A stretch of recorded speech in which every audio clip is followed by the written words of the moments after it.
This is Sam.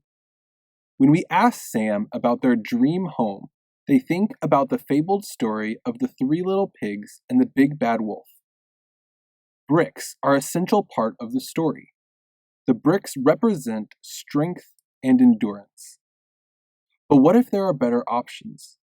What if we ask Sam to construct their home using a material that is not brick? Habitat for Humanity International's Terwillger Center for Innovation and Shelter partnered with the University of Notre Dame, Keough School of Global Affairs Integration Lab to explore a project centered around the question, how might we improve the quality of housing for low-income families? This meant changing an existing behavior to the desired behavior. To accomplish this, the project used a four-phase process that integrates behavior change and design thinking. It begins by identifying who the end users are. We want to understand the Sams of the world. The second phase asks what are the desired behavior change goals? What actions do we want Sam to take? The third phase asks why current behaviors exist. Why does Sam act, behave, or think the way they do today? The final phase asks how do we incentivize the adoption of the desired behavior? How do we get Sam to change the way they act, behave, or think in order to improve their lives? The Notre Dame team traveled to Mexico City and Chennai over the summer of 2019, spent a month at each location, and engaged with 83 housing market stakeholders, including households, masons, and key informants. Focusing on the four primary phases, the project looked to answer who, what, why, and how. Beginning with who, we looked at two primary end users, households and masons.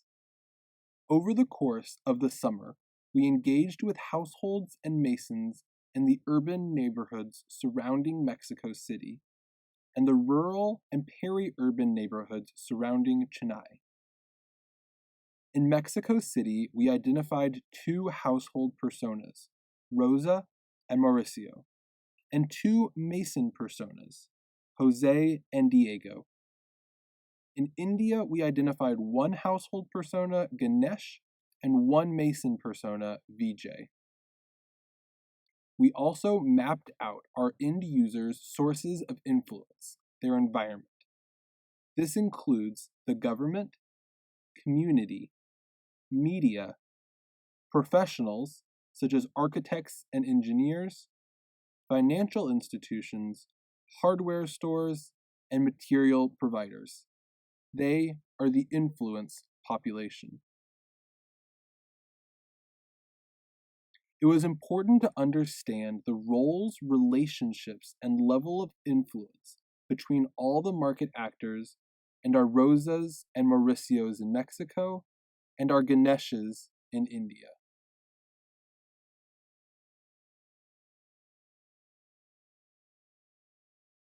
Then the what. We looked to understand what the ideal behavior change goals were in order to improve the quality of homes in these two locations. In Mexico, we identified the adoption of light construction materials, codes and regulations, and increased communication and trust between households and masons as the three behavior change goals. In India, we identified the adoption of manufactured sand, known as M-sand, and improved communication between households and masons as the two behavior change goals. During the field study, we focused on the adoption of construction materials because it aligned with the center's theory of change. When we get the end users to adopt these behaviors, it will result in more safe and resilient houses, which can be scaled up.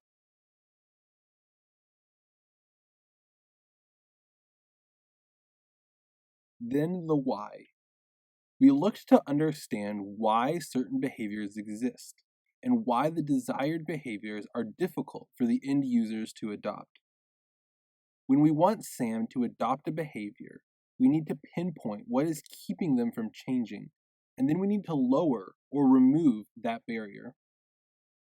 We used a few tools that help us understand the situation, including USAID's 12 determinants and the elephant, the rider, and the path framework developed by the Heath brothers in their book, Switch. They look at three sources of influence: the elephant, which engages the emotional appeal, the rider, which processes rational information, and the path, which represents the environmental context. Understanding these influence sources helps us identify what would discourage and encourage the adoption of the desired behavior for people like Sam. In Mexico, Rosa and Mauricio perceived light construction material as weak because of its hollow design. It couldn't compare to traditional materials. We found that a lack of exposure to the material was a key barrier, not only for households, but also for our Jose's and Diegos as masons. In India, households would often postpone construction until river sand became available. Here too, Ganesh and Vijay lacked exposure and understanding of IMSAND. Lack of knowledge and first-hand testing of the quality of IMSAND was a key barrier.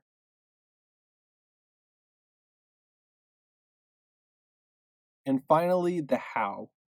It takes all the insights gathered to form testable solutions.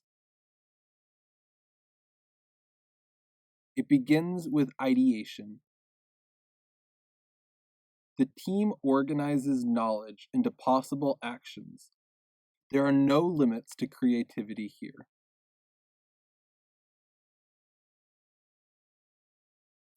This is followed by prototyping. The ideas are filtered and take physical form.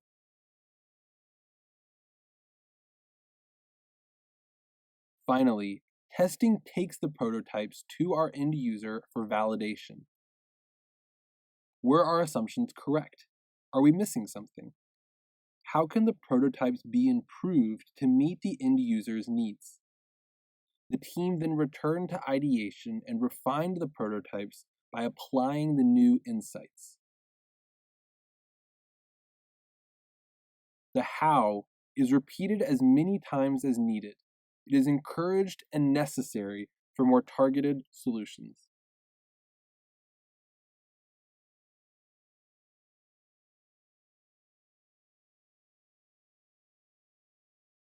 What we learned was that designing for shelter behavior change requires a holistic approach, relies on social networks, and requires iteration.